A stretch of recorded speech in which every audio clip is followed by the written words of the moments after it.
I think one of the misconceptions about this deal is that it is a win now deal for Dallas, getting AD. Interesting. I do think that this is something that helps set them up for the future, and I'll tell you why. Trade deadline is tomorrow, and there's so many things happening, but this Luka Doncic deal, insane. It came out of nowhere. It's wild. Like, I'm still trying to wrap my head around it. Yeah. What is your take on this? I think probably the most fascinating thing to me about the deal is that it was done between two men, Nico Harrison and Rob Pelinka, who go back really far. Yeah.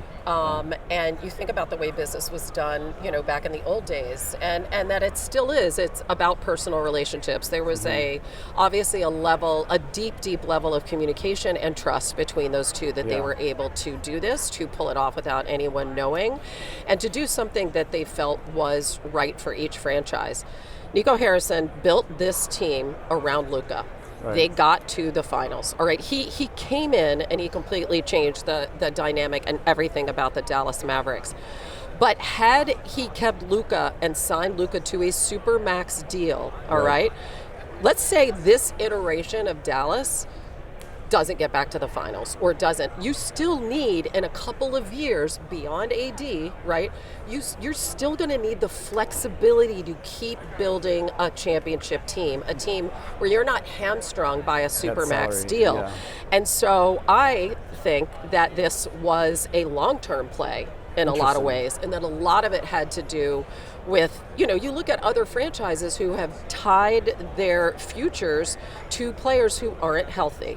Okay, we could look right here in New Orleans, and in a sense, or look at Philly, that can limit your flexibility of what you're able to do down the road. If I could just go back to the Lakers for just a second, you have to understand that Jeannie Buss is running the show there. Yeah. Okay, Rob Pelinka works for Jeannie Buss.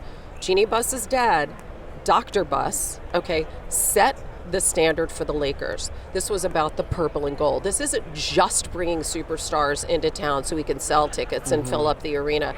This is all about championships. This is all about the standard, but in the end, it's about the Lakers, okay?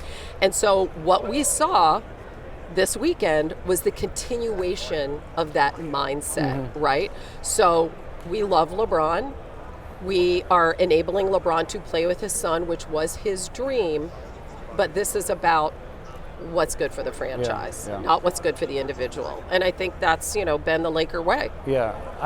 Personally, I love this NBA drama. I love it too. Yeah, we're at the Super Bowl talking about the NBA. I know, it's that's crazy. The thing, but it's just like when you hear these trades, it's just it's so much fun. But we haven't had that in a couple seasons, and obviously the NBA is going through some issues with ratings and things like that. But do you think this is kind of the excitement that we need? This adds so much intrigue to the back half of the season. So not only, how is it going to affect the Lakers? How is it going to affect Dallas? But I think the Western Conference in general, look at what San Antonio did, okay? So I'm like, just in the state of Texas alone, you've got the Rockets, who are so fun to watch, who I love, who took the Knicks all the way to the limit the other night. And I'm not a Houston girl. Then you have all the intrigue in Dallas, and then you have, look at this move we're making in San Antonio. And we don't know when Pop will be back, but that's super interesting. I think the Western Conference is so fascinating. And then also you've got, listen, it's great when the coasts are doing well in basketball. You don't want the Knicks to be terrible, right? When the Knicks are good, when the Lakers are interesting, it just seems to kind of, rise the whole thing up. Brings all the star factor back, Yeah.